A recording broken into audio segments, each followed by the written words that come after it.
Hey guys, what all real estate agents do wrong. I got 5 tips for you guys today that I've written down. This is a demographic and this is a niche that we get a lot of questions from online. I want to go through 5 pro tips on how to take a real estate agent's marketing to the next level, both online and in person. Let's get this episode going.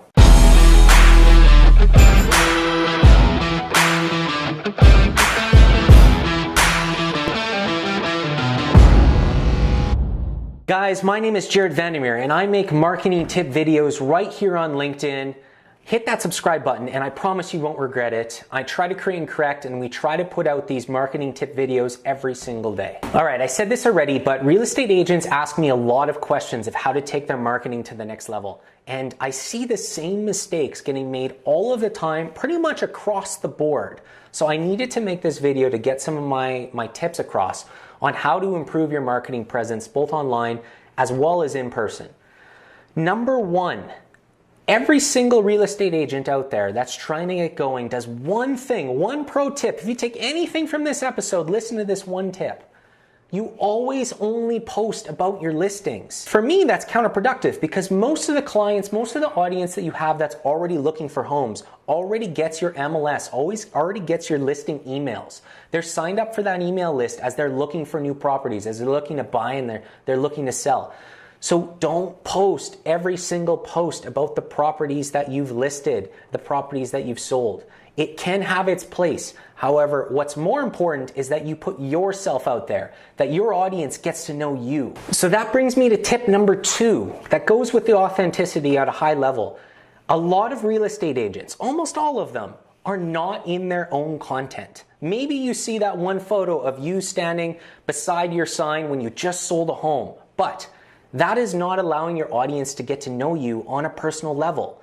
When we used to develop relationships, real estate agents have always been really good at networking person to person, developing relationships, getting out to events. And now online, you have to do the same thing. Get into groups, get content out that presents your story, tell people about your process and how you go about doing that. Tell tips, talk about where you live, talk about different areas within your city, within your niche, with whatever product category that you offer. But talk about yourself and be in your own content. To talk about kind of both tips so far together, I have this example that I always use. Rather than just posting a picture of yourself with a new listing or when that sold sign goes up, get into the new listing that you have and categorize one amazing, unique item about that home. I always say that those cool new taps where you tap the tap and the water automatically comes. If a listing that you have has that, a lot of people haven't seen or learned about that before. So get into that new listing and just say, listen, this brand new listing I just have has a brand new feature. It's really, really cool. Come take a look. Go on a Facebook Live, go on an Instagram story, tap that tap, show it turning on right away and tell people to come out and take a look.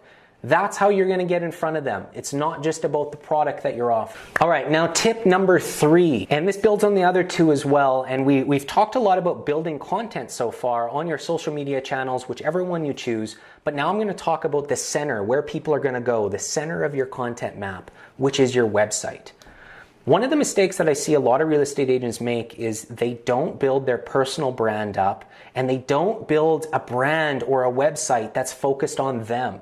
They use the typical kind of cookie cutter website that comes from the real estate agencies and they don't build something themselves. And that has a couple issues that come with it. Obviously, the one that comes from the agency is well built and it looks nice, but it's very cookie cutter. It doesn't allow you to stand out. And one of the other features that comes with that is you're not building an authority for your own domain. You're building authority for that domain of the site that's given to you. So getting your own domain, focusing on yourself, do what law agencies and your accountants have done for hundreds of years. Brand yourself with your name, with your personal brand. And build a website and get a domain that reflects that. Once that new website's put into place, whether you build it yourself or you have someone else build it, make sure that it loads quick. Load speed is a huge component of SEO, as well as make sure you finish that on-site SEO, your meta descriptions, your alt text, your tags. Make sure that's all put in place before that website gets launched. Then launch it, get it out there. Remember that that's now the center of your content map. As you're diverting all of your content, you're getting people to get to your website where you control all of the information, where you can put those listings, where you can get some different people to submit through. The website allows you to do one really cool thing after you have all that on-site SEO set up. It allows you to do search engine ads, finding people that are looking actively to buy or sell a home to your website. So again, it has to be professional. You want to stand out. You want to stand above the noise. And then it allows you to find people and run those ads, finding people in the market today.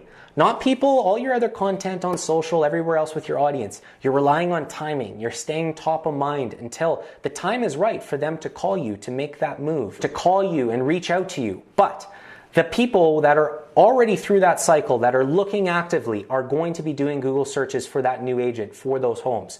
So running those search engine ads is vital to finding that new work, to getting those new leads. Tip number 4, stand out above the noise. And that's on all platforms, whether we're talking about your social media or your website.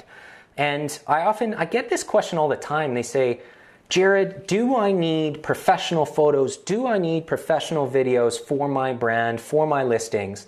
And the answer is yes and no.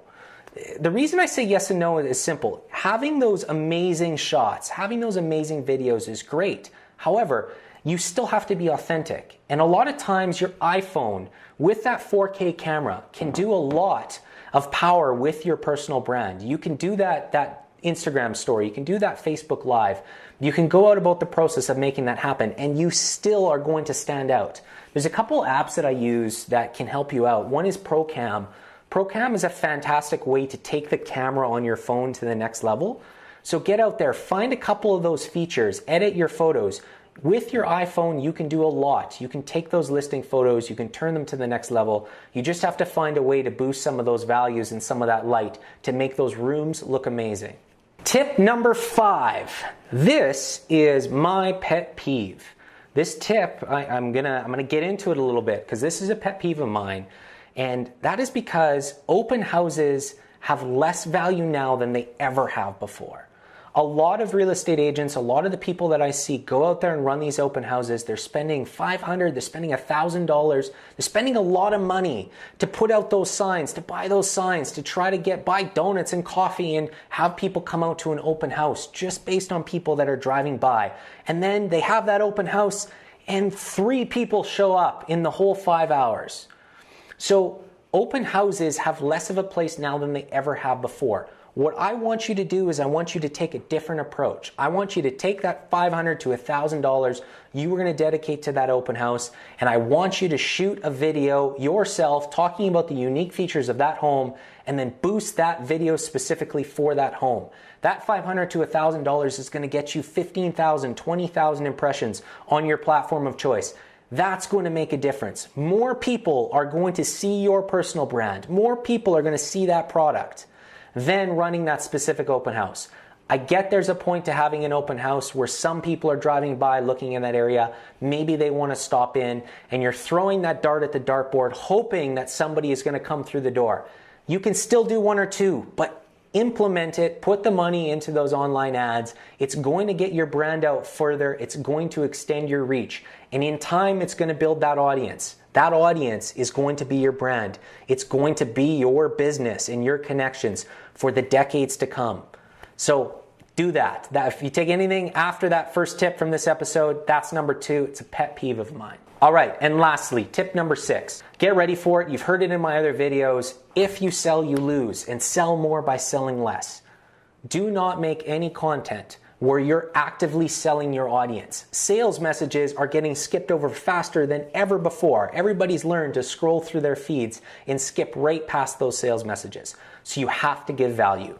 How do you do that? Those are the things I already talked about. Talking about unique features of homes, talking about trends and colors of homes in the year of choice. Talk about the different things and why a house floor plan is laid out the way it is, how many bedrooms are required for specific items, how big backyards are, and how property value and landscaping makes a difference for the value of your home. Talk about things that are going to inspire your audience to see you as a subject matter expert. That's going to make a difference in keeping your business top of mind and making sure all of that time you're putting into your online presence isn't getting skipped over. It isn't going to waste. All right, guys, that's it for this episode. I don't want to go too much more into it. I think I'm going to start ranting again. So I'm going to close it out here. My name is Jared Vandermeer. I make these marketing tip videos on YouTube, and I keep trying to make these every single day. So hit up the comments below, hit that subscribe button. Tell me what I did good. Tell me what I did bad. I want to create and correct. I want to offer more value to you guys. That's it for now.